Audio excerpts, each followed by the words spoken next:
thought about O'Brien getting fired yesterday? Yeah, of course I seen it. It was all over the internet. A lot of memes and stuff included me in my name. But I wish bad on no one. Everyone, in the NFL just want to win a championship. And, some people, aren't able to, do those things sometimes as a coach in certain places, but I'm sure that, hopefully he can have success somewhere else. DeAndre Hopkins, Cardinals receiver who had been a Texans receiver who surprisingly was traded by the Texans to the Cardinals back in March. And in the aftermath of the firing of Texans coach and general manager Bill OBrien after only 4 games as the general manager, there's been a lot of speculation that it was the DeAndre Hopkins trade that got him fired. That overlooks the reality that others in the organization were on board with it, or they wouldn't have done it. Ownership was on board with it, or we wouldn't have signed off on it, period. And we'll talk about that coming up.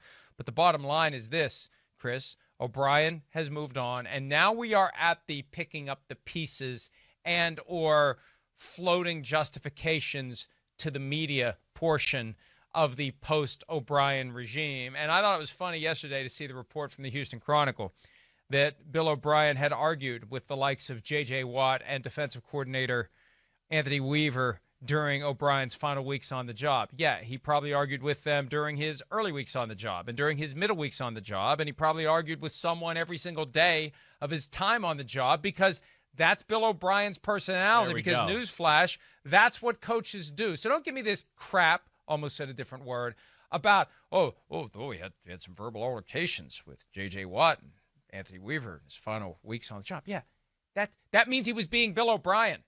Exactly. That means he's the same guy he's always been. Right. So don't give me this nonsense, create this impression that somehow he was out of line. That's the guy you hired. That's the guy you extended his contract. That's the guy you made your general manager. That's Bill OBrien, period.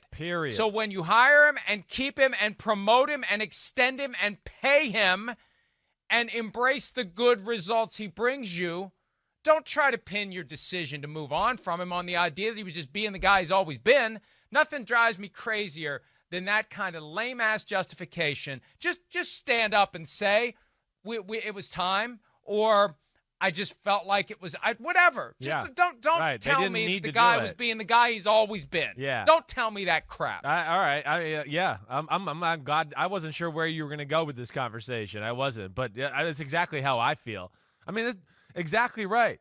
Bill OBrien is a Northeast tough ex-college defensive lineman.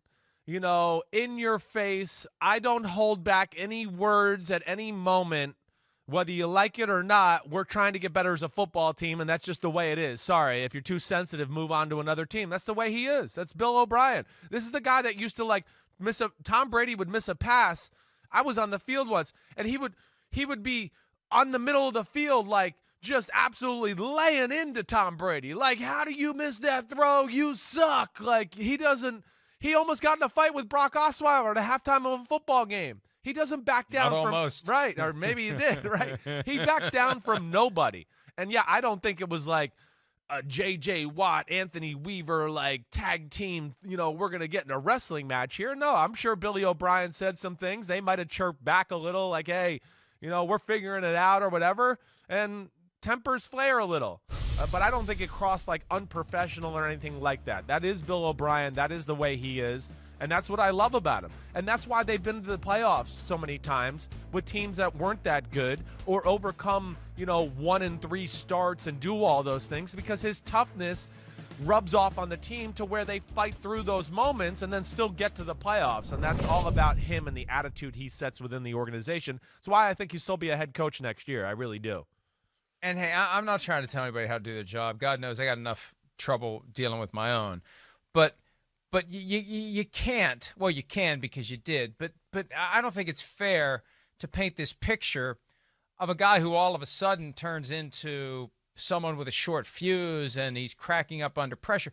You got to differentiate it from everything he's always ever done, right? It's one thing to say he's had verbal altercations. It's another thing to say he took it to an unacceptable level, that he was over the top, that Bill OBrien, who is well known to have a fiery personality and to be in the face of coaches and players alike, went too far in his recent interactions. You know, he brought someone's mother into it. I mean, give me something that makes it different than what it's always been. Otherwise, it just continues to be confusing. And I don't understand. I know Texans fans are like, what's not to understand? He sucked. Well, look, and you know what, Chris, this is what happens. This is why the Broncos fired John Fox, I think. This is part of the reason. You get too close and you don't deliver. It's better to not even get close. I think it drives fans and it drives people in the organization crazy to be in the mix every year, but to never get yourself to truly the highest levels of the league. Right. And it just and so you eventually just say, enough. I can't take this anymore. I can't take being in the neighborhood. I want to be in the house. Yeah. And I think that may have been what ultimately contributed to Cal McNair deciding to move on. It just drives you nuts when you've got the general map, but you can't find the treasure. Right. Well, I mean, I hear you. You're right. Fans are that way. I can be that way totally. You know, the thing I'd say to that, you know, is more of Billy. It's really like a gift and the curse kind of scenario. I mean, the problem is he kind of got expectations up because he won with teams that really weren't playoff football teams, and then he went to the playoffs with them, and it caused this sense of like, oh, we're pretty good, we're only a quarterback away, and all of that, to where no, you're not only a quarterback away. Billy OBrien had been making chicken salad out of chicken you-know-what those first few years, and the team wasn't as good, and he was always patching it up and doing those things. And it finally caught up to them. You know, it finally did. And especially with him being the GM and maybe making some questionable moves that way too, that I just think brought the bright lights on the situation even more. And to me, that's where it went, or at least the way I look at it. But I will continue to say, I think Billy OBrien's a really damn good coach. And I think I wouldn't be shocked if he's a head coach for a football team going into next year. And I wouldn't be shocked that next team that he coaches for, he's really, really successful, especially if he can get the front office the way he wants it, somewhat New England-ish, which he never got in Houston, and that was an issue from day one when he got down there.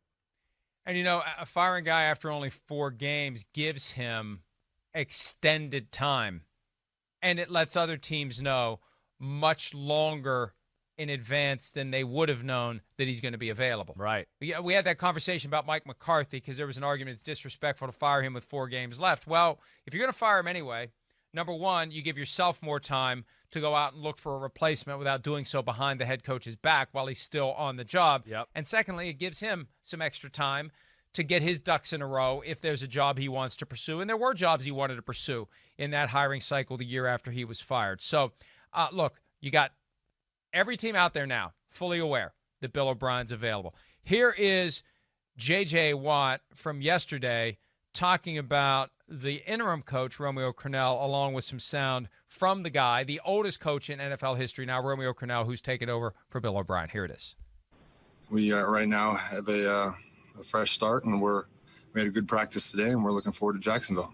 Yeah, Rack's a great man. I mean, I've been around Rack. I've said before many times, you know, I was fortunate enough early in my career to have Wade Phillips as a D coordinator, and then I got Romeo Crennel as a defensive coordinator. You know, 2 absolute legends of the game, guys with unbelievable experience and knowledge, insight, and so Rack has a ton of that. He's seen a lot. He's been around a lot. He's been around great players, great teams. He has rings, and he has a positive air about him. He has just the kind of a jolly nature to him. And so you can't really help but smile when you're having a conversation with Rack. So I'm looking forward to seeing what he can do and what he brings to our team. And it should be fun. Well, I hope our attitude and energy is different. And then I hope that our performance is different. I mean, you know, you're not going to come in and put in a new offense or a new defense just overnight because it takes time if you're going to do that. So we're going to have to work with what we have and then try to get our players to play it better than we have been playing it and more consistently. You know, We see from time to time when there's an interim coach, we talked about this earlier in the week, the players buckle down. The players play harder. There's a bump that comes from it because the players realize they could be next if and when there's a new coach who comes in other than the interim coach. Now, I don't know that Romeo Crennel is going to be a candidate to be the coach beyond this year, but the players don't know that, and that could coax a better performance out of them over the course of the next 12 weeks if they indeed respond well, and if they are concerned they come next year, they may not be part of the team, Chris. Yeah, hey, the eye in the sky doesn't lie, and these players, no matter what the circumstance is, if you're a free agent or anything that's got a fancy contract, your team, other teams are still going to watch the film, and they're not going to go, whoa, I wonder if Romeo Crennel or Bill OBrien's coaching this game.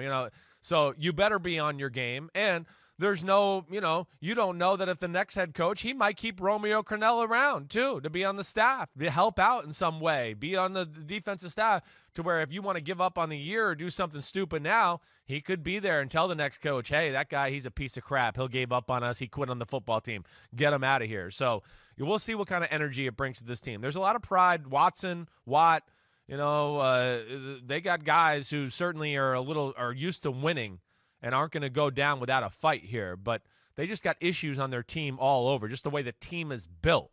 And I don't know how much they can overcome, just with a change of attitude and things like that. Hi, I'm Mike Tirico, and thanks for watching. Make sure to hit subscribe for the latest news and highlights from NBC Sports.